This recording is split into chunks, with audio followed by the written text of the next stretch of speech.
Mereka melakukan strategi adu domba untuk mereduksi pergerakan penelitian nasab yang dimotori oleh para keturunan Wali Songo.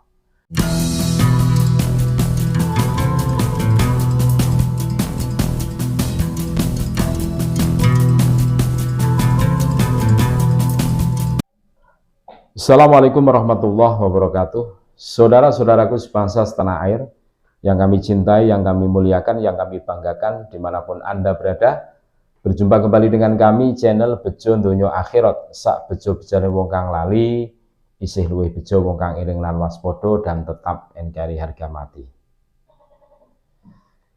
Bau Yahudi sangat menyengat. Strategi warisan penjajah Belanda hari ini sedang bekerja digunakan oleh para penganut akidah kastanisasi rasis, penyembah berhala nasab. Dikarenakan mereka kesulitan untuk menjawab sejumlah pertanyaan ilmiah terkait nasabnya, serta keangkuhan dalam mempertahankan posisinya yang merasa sebagai pemilik kasta tertinggi. Mereka melakukan strategi adu domba untuk mereduksi pergerakan penelitian nasab yang dimotori oleh para keturunan Wali Songo. Dengan kelicikan bercampur culas, mereka menskemakan para peneliti yang memeriksa nasab mereka dibenturkan dengan kelompok Islam mayoritas. Betapa jahatnya mereka. Pertanyaan ilmiah malah dijawab dengan skema permusuhan antar sesama anak bangsa. Ia hanya duduk manis sambil ngopi dan tertawa, melihat keadaan tanpa repot menunjukkan jawaban secara ilmiah, dan memang tidak akan bisa. Bau Yahudi sangat menyengat sekali. Wahai saudaraku sebangsa dan setanah air, jangan sampai kita sebagai pewaris negeri ini malah saling berseteru. Sedang mereka yang notabene sebagai tamu yang sangat rasis malah menjadi penguasa rumah besar kita. Berhati-hatilah dengan sihir doktrin rasisnya yang seolah itu sebagai ajaran agama. Agar kita selamat dari segala fitnahnya, mari kita ketahui apa strategi adu domba berikut ulasannya. Bahwa politik pecah belah, politik adu domba atau divide et impera adalah kombinasi strategi politik, militer, dan ekonomi yang bertujuan mendapatkan dan menjaga kekuasaan dengan cara memecah kelompok besar menjadi kelompok-kelompok kecil yang lebih mudah ditaklukkan. Hingga akhirnya membuat suatu negara dijajah oleh bangsa lain.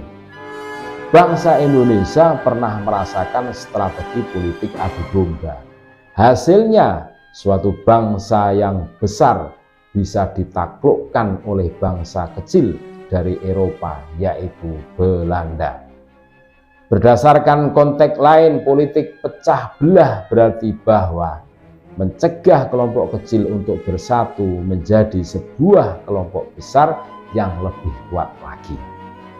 Di dalam melakukan politik pecah belah ini terdapat beberapa unsur yang dijadikan sebagai teknik pada politik adu domba. Apa saja tekniknya? Berikut adalah unsur-unsur yang menjadi teknik dalam politik pecah belah. Antara lain, mendorong dan menciptakan sebuah perpecahan di dalam masyarakat guna mengurangi aliansi yang dapat melawan kekuasaan yang berdaulat.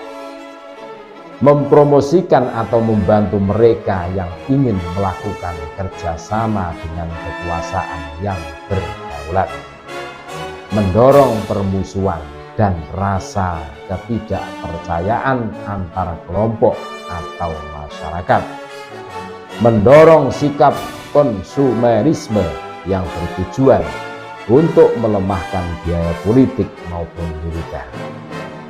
Terdapat berbagai macam strategi yang dilakukan oleh bangsa-bangsa kolonial.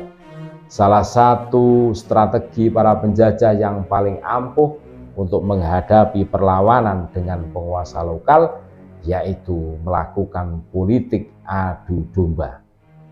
Langkah awal dari VOC yakni mampu untuk menaklukkan kerajaan-kerajaan besar yang berada di wilayah Nusantara dengan memanfaatkan perang antar saudara maupun adanya permusuhan antar kerajaan. Setelah rencana pertama mereka berhasil dengan menggunakan politik adu domba, mereka juga sukses untuk membuat bangsa Indonesia berkonflik dan berebut kekuasaan di wilayah Nusantara. Dengan membuat efektivitas Divide et Impera pun menjadi efektif dan memperoleh perhatian secara khusus dari pemerintah kerajaan bangsa kolonial karena berhasil membuat sebuah perpecahan yang terjadi di wilayah Nusantara. Terdapat beberapa macam upaya-upaya yang dilakukan bangsa kolonial guna menaklukkan wilayah kekuasaan Nusantara. Apa saja itu? Berikut adalah beberapa upaya-upaya yang dilakukan bangsa kolonial ketika menerapkan politik Divide et Impera. Yang pertama, menjadi teman dan menciptakan musuh. Pada upaya-upaya ini, bangsa kolonial berusaha untuk menjadikan bangsa Indonesia sebagai teman. Setelah itu, mereka menciptakan seorang musuh secara bersama. Hal itu karena manakala bangsa kolonial telah berteman, maka segala proses negosiasi dan diplomasi tersebut akan berjalan secara mudah dan lancar.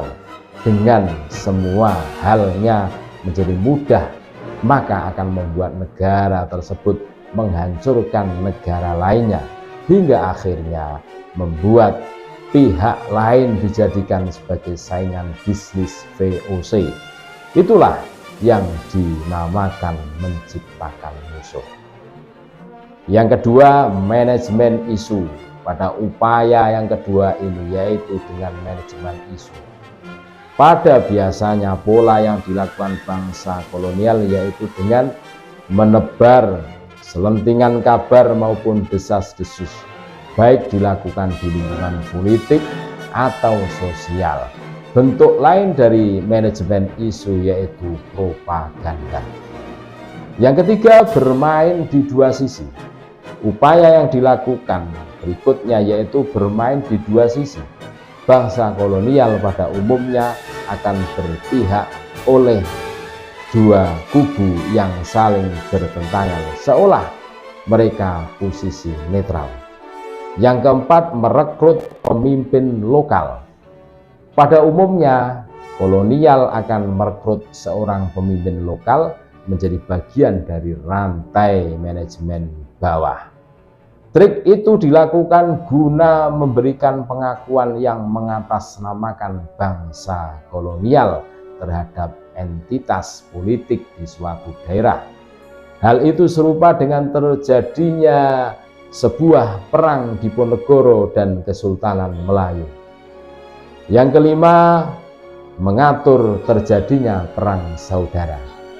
Langkah itu dilakukan dengan memakai pribumi sebagai kekuatan militer guna melawan bangsanya sendiri.